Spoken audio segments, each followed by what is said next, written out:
Hi guys, welcome to Sunday Painting. Today we're gonna do a rose from the Rose Plates book.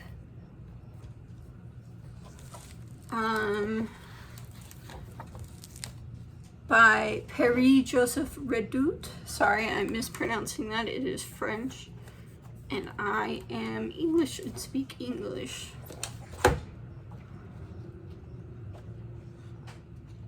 I am not English, I'm American and I speak English. So we're gonna pick a rose. There's been some roses cut out of this book, so I don't have the complete collection. For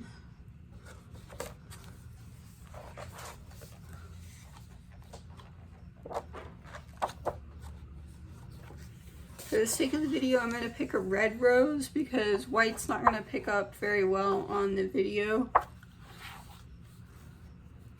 I think I like this one.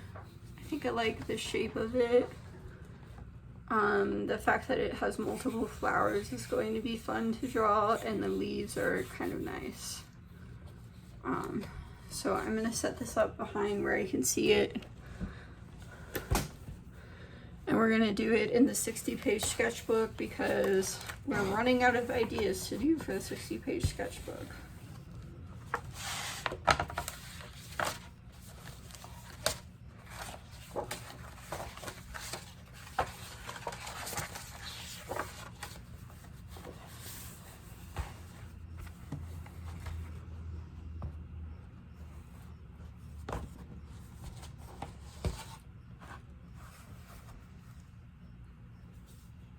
Okay, so first we're going to start with a pencil sketch.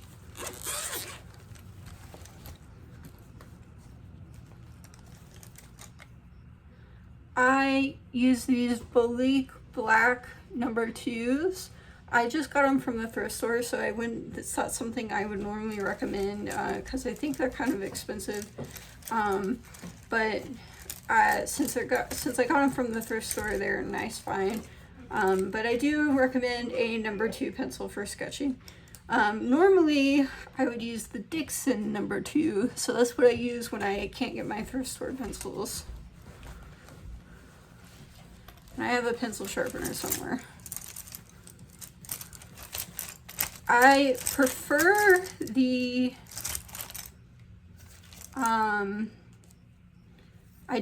don't prefer this pencil sharpener, let's just put it that way. But it will do the job. But that's not what I use on my colored pencils.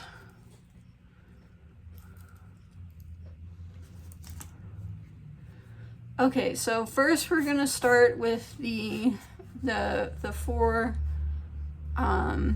flowers on top, and it has kind of a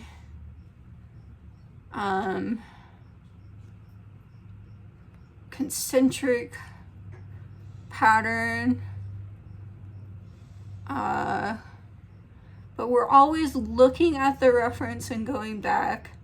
The fun thing about my art is the form is not completely accurate, or I mean, I don't know, maybe some people hate that about my art, but the form is not completely accurate. However, the light and the colors are. So I can be kind of loose about this form and just kind of draw what I feel, get an impression. It's very impressionistic of what the flower is. So it's kind of got a concentric pattern. And there we go, it's picking up on camera. So we've got the center of it, and then it starts to get bigger. So the leaves kind of get bigger, or the petals get bigger, sorry. They're petals, not leaves. Come on, Michelle, how long have you been drawing flowers? And the answer is since I was 5, and you would think that I would know my flower parts by now, but I don't.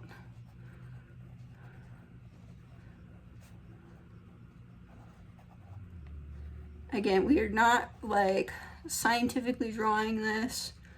We're not botanists. We're not trying to be botanists. We're not, what are those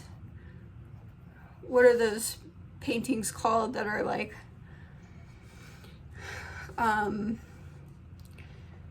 scientifically accurate, but they're watercolor paintings and they're done by artists, and it's like their whole gig is they do scientifically accurate paintings. What are those called, Travis? Do you know?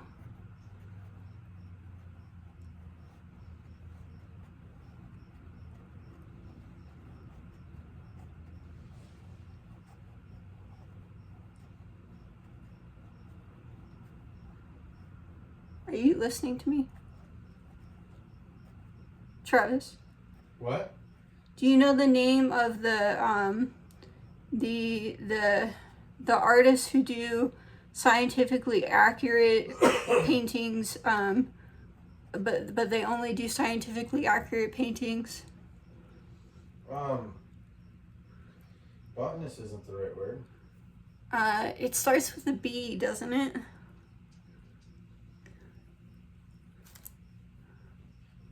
Botanist? it's not botanist. I'm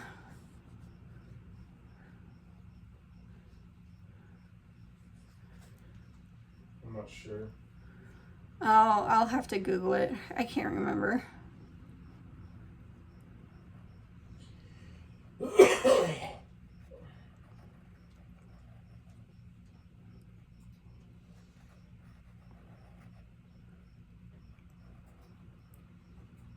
So this flower over here is kind of like protruding from the other flower, and its leaves are like very loose and very, its petals are very loose and very, I don't know, they're still concentric, but they're not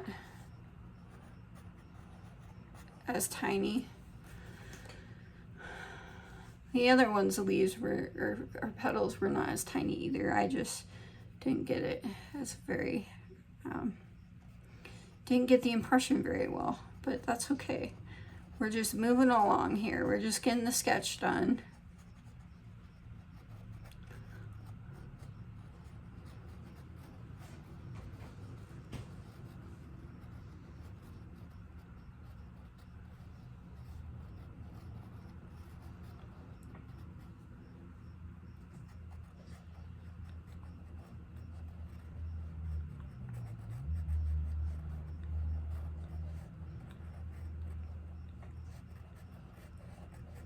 So now I'm at a point where I'm like, do I erase the other one? What do I do? I think we're gonna erase the inner parts of it. And I just use your regular 99-cent erasers. I have more expensive fancy erasers, but they are inconvenient.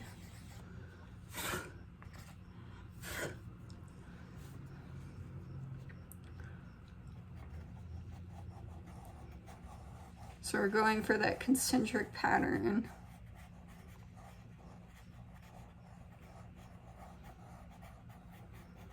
And it's always okay to erase, remember that. Don't live in the moment without judgment or attachment. Don't feel the need to hang on to things.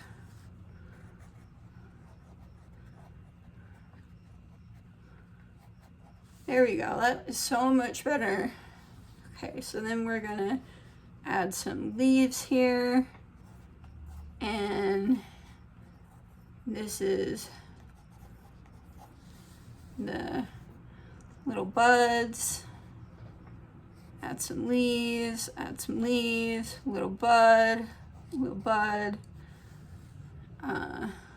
There's another one. Oh, they need a stem. This one has 3 leaves. Add a little bud. When you're making these little buds, obviously I'm very loose with it, but it's like they're closed. They're partially closed, so they're much more round than the actual flower is.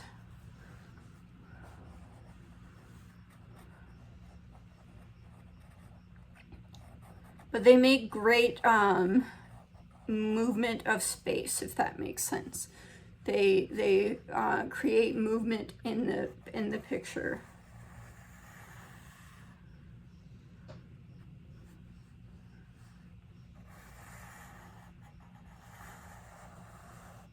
So now we're drawing the stem and the leaves. I always kind of just go for it. And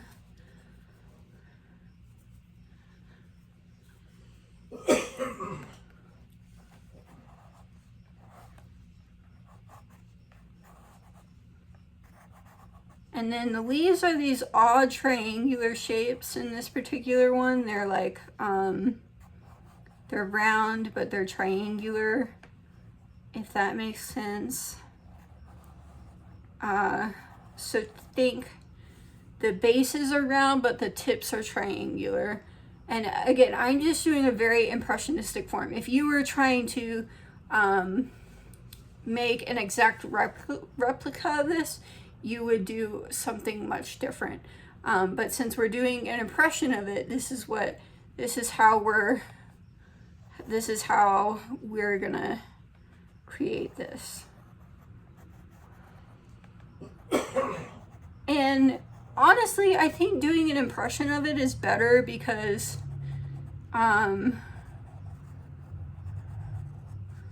you're creating something new. But that's my personal opinion.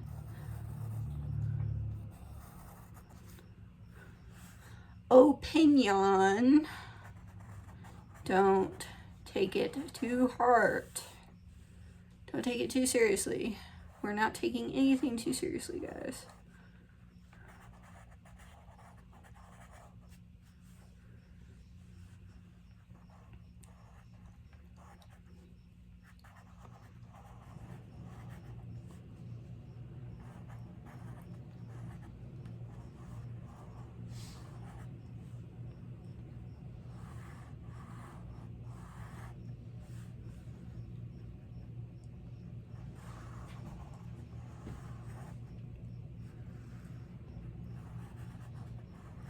So there's typically an end leaf, and then 1, 2, 3, 4, vine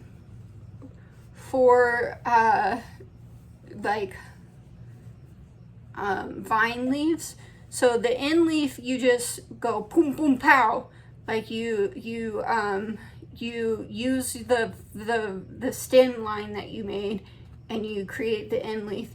And then the vine leaves, you make little C curves, and then you make round shapes, triangular shapes, round shapes, triangular shapes, round shapes, triangular shapes. This is a very repetitive process, but it is a rewarding process, like most things in life. Well, I wouldn't say most things in life are repetitive, but like things like brushing your teeth or exercise or that type of thing.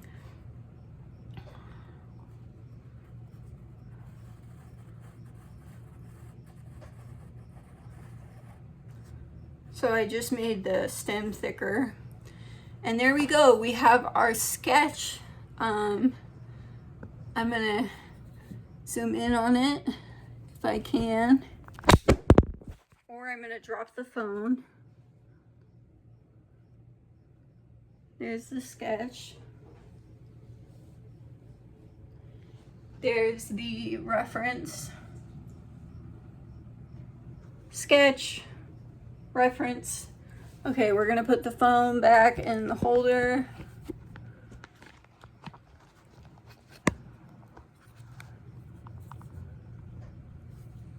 And now the fun part, we're going to paint.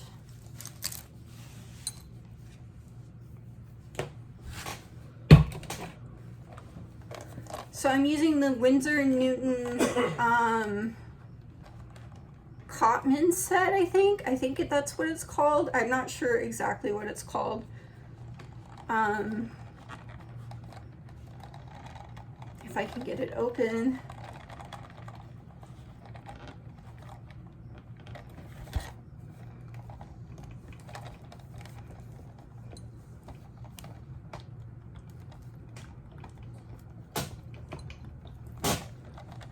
That's the flaw in this set. It's so hard to open.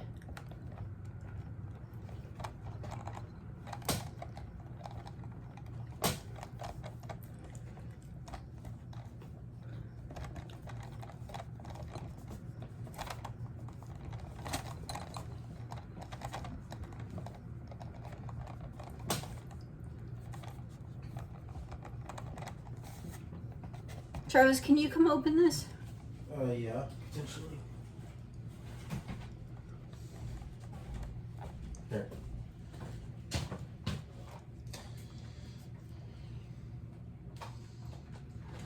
Thank you. All right, so here's the set.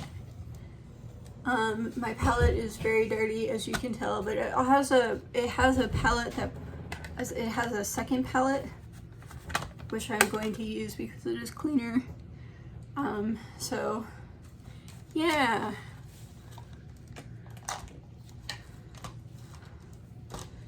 Anytime, if I mix up a color, if I use like a non-standard color, I will show you.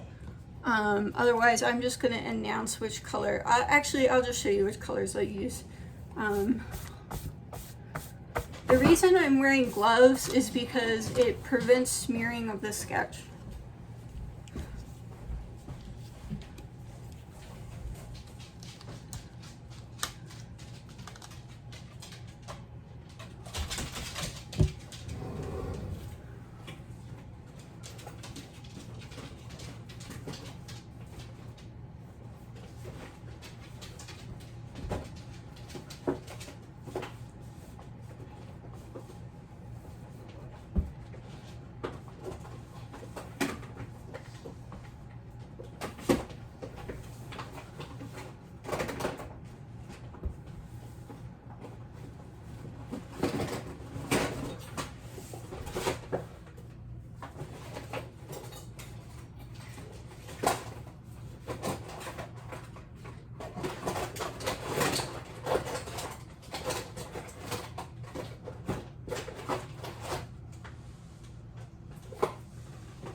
I found that pencil sharpener I would recommend is called the Prismacolor. It sharpens it into a very nice shape.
I found what I was looking for. So first we're going to use this silver Winsor & Newton Cotman.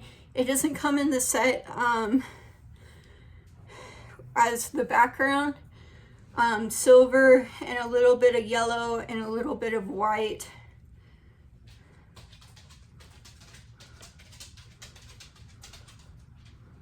A lot of silver.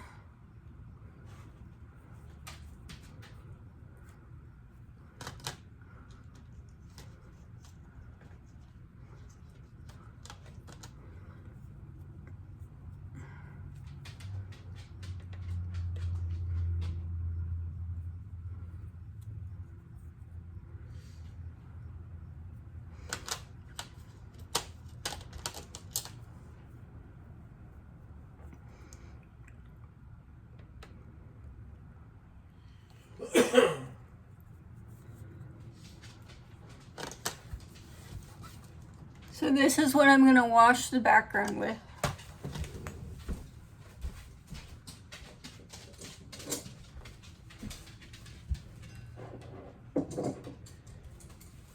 This is what I keep my brushes in. Oh, this is what I keep my brushes in. It's from Japan, I love it. But this is the brush we're going to use to wash the background with. I got this set on Amazon. It's called Oku. I believe it was Japanese. I'm not a Japanese fanatic, I promise. It was just the cheapest set.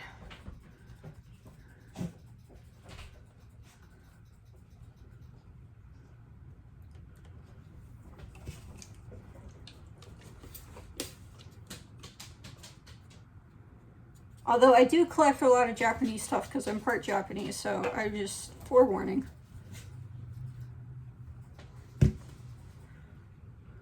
So we're going to wash the entire page with it.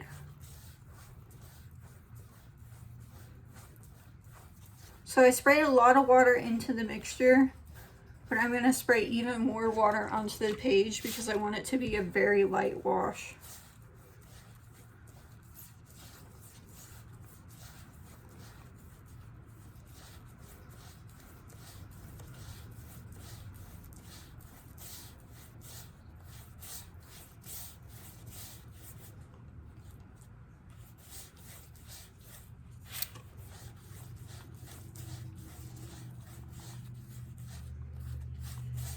This is for two reasons, because it's just a background color, and also because I want to be able to paint over it with another color on the actual rose and it be like visible.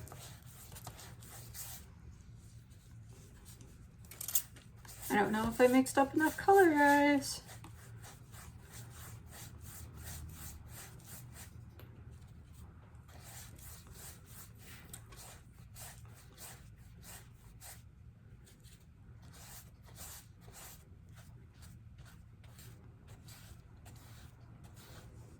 You might have to do some ghetto crap.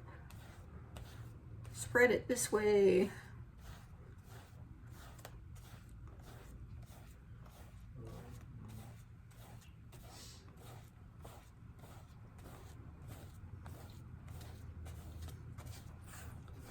It's not actually ghetto to spread your paint thinner. It's just, I'm just judging myself. And I shouldn't use words like that. Okay, now we wait for this to dry. I don't want to wait for it to dry, so I'm going to use a fan. Or I'm not going to use a fan because it's not working. Ideally, you would wait for it to dry, but I'm not going to wait for it to dry because I'm videoing and the video's already at 23 minutes. So I am going to plod on ahead with the leaves. For the leaves, I am using sap green.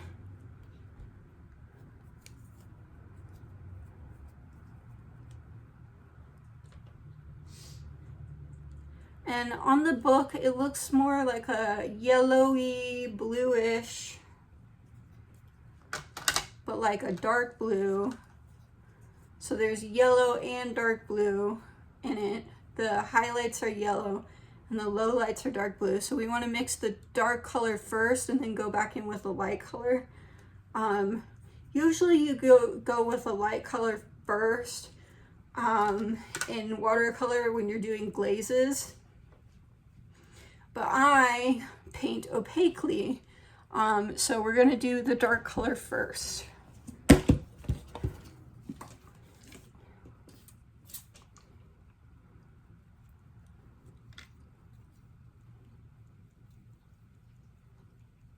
So we've got that all mixed up. Here's what it looks like. It's kind of a turquoisey green. It's a beautiful green. And then we're going to just paint all the leaves.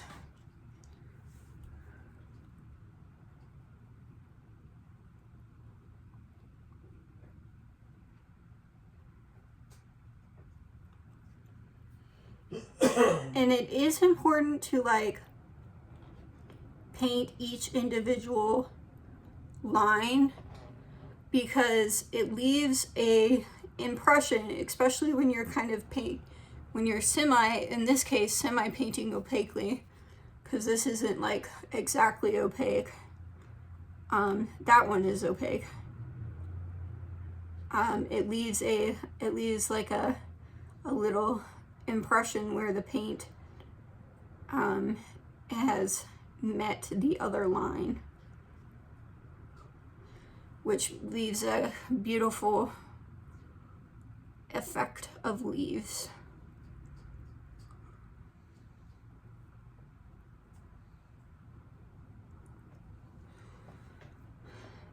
So I paint in the opaque style versus the glazing style, which is something that like the ancient Babylonians did, or the Persians did, or even like Africans, like with the people with the cave paintings. So my painting style looks very familiar, but not academic. And there's a good reason for that, because it is not.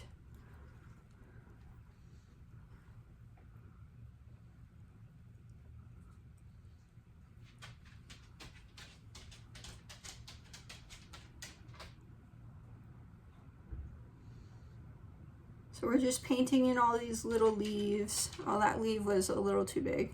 That's okay. Oh well, we'll figure it out.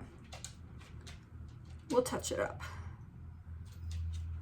Ooh, that leaf came out beautiful, and I ruined it. Okay, that's okay. This leaf is turned up a little bit, so we're gonna just curl the paintbrush like that, like so. The paintbrush I'm using for these leaves is a Filbert number 10. I love Filberts. They're very multi-purpose, but I particularly like to use Filberts when I'm painting leaves. I know some people are kind of like anti-Filbert, but I don't know. It works for me. And whatever works for you is what's best.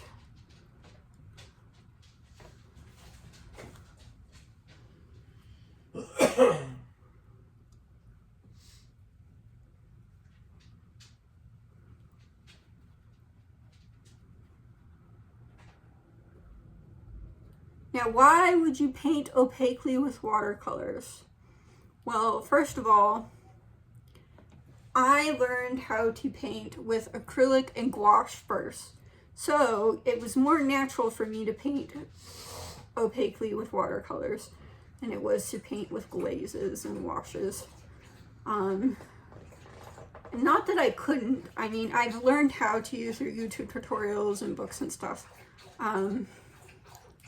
I don't like that these is lighter than the others.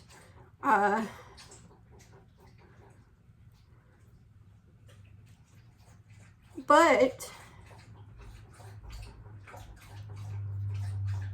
when I learned that this is how we used to paint with watercolors, I was like, oh hell yeah, let's bring back that old style. Let's go back to the classic stuff. And yeah, that's why I paint opaquely.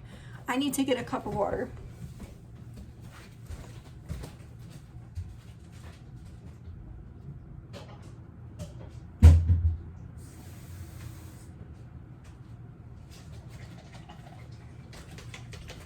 Always rinse your brushes immediately in case you don't already do that.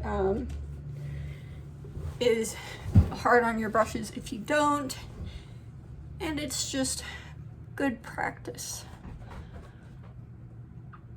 Okay, so these leaves are very tiny, or these petals are very tiny, so I'm going to use the tiniest brush that I have to do them. It is a Princeton Summit number 4 round. It is probably not the ideal brush to do the petals with, but it is the smallest brush that I have, so we are going to go for it. I am doing the petals with permanent rose and a little bit of permanent rose, or a lot of bit of permanent rose, and a little bit, just a little bit, of medium red.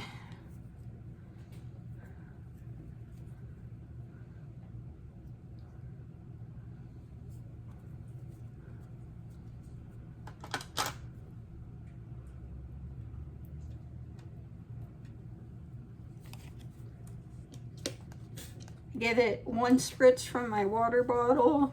This is the spray bottle I use. I got it from Hobby Lobby. It was in the watercolor section. I do not recommend Hobby Lobby.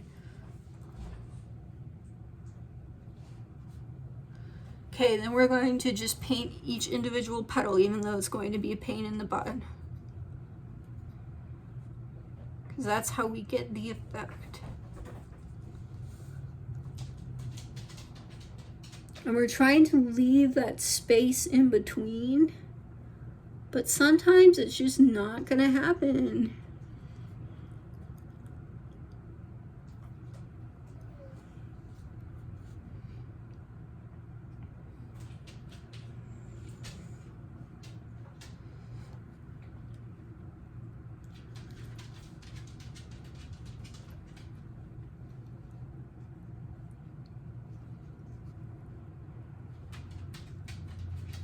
So why do we paint each individual petal? Well, because each individual petal has a highlight and a low light. Just like each individual leaf has a highlight and a low light, and it has multiple highlights and lowlights. The petals, while they have multiple highlights and lowlights, it's not really worth doing multiple highlights and lowlights on them when they're so small and my brushes are so big that it's not really gonna happen. But we start with a foundation of painting each individual petal so we can get those highlights and lowlights on them accurately. And why would you want to paint something with accurate light and accurate color? Well, accurate light and accurate color gives it this impression of like a dreamlike state. And that's the best way that I can put it. It gives it a real imagery, like you want to touch it.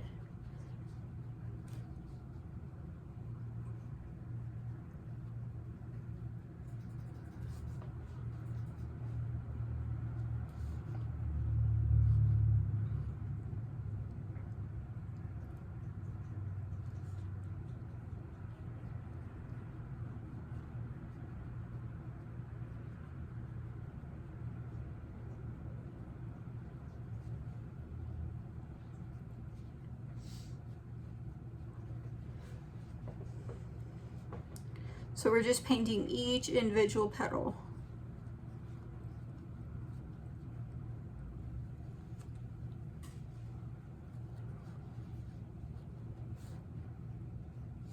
Sometimes I miss petals and I have to go back in.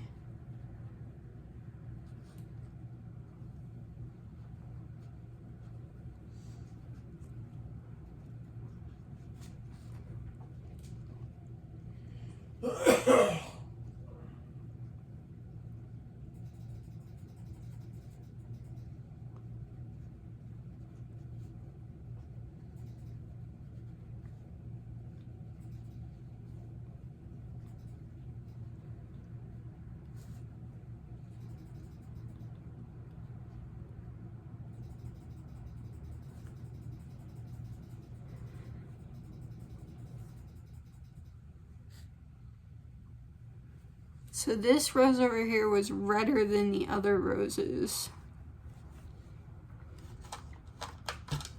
So what we're gonna do is we're gonna get out some red and go over it.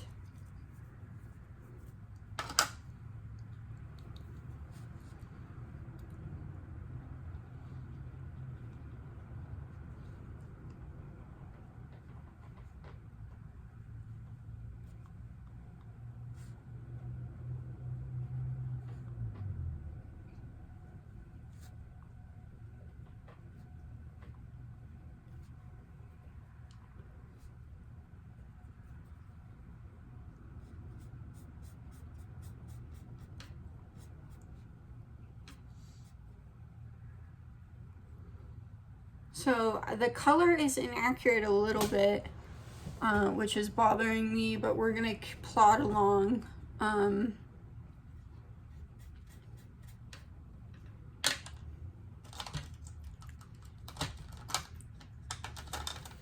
We need to create highlights and lowlights.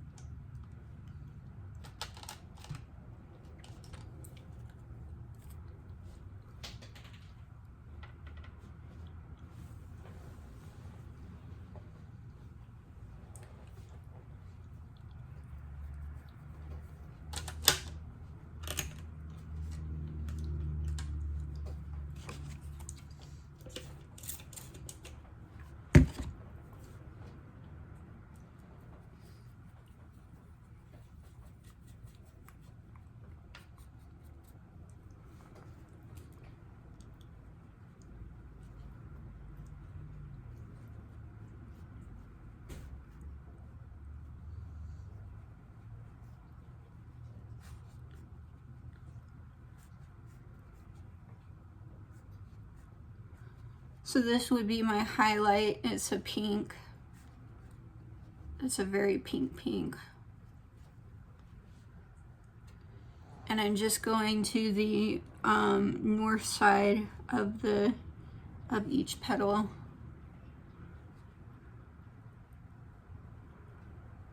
I don't know how to better explain that.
So this one's funky because the petals are all facing outward. So I'm going to the tips of each petal with the pink.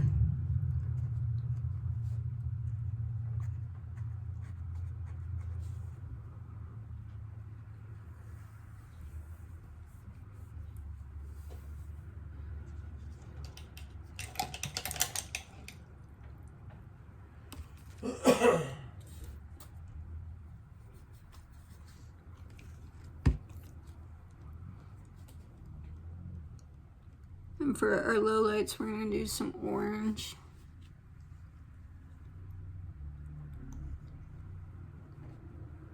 I'm not really doing every single petal with the orange.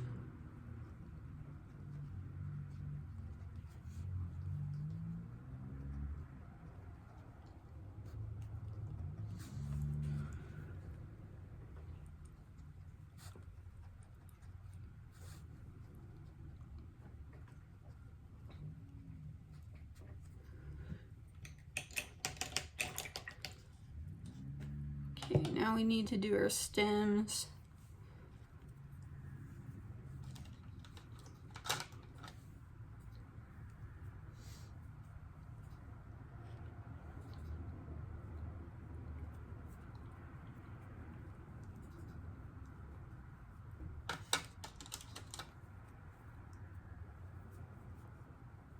For the stems, I'm using sap green, lemon yellow,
and then we're going to put in the highlights of the leaves with the stem color.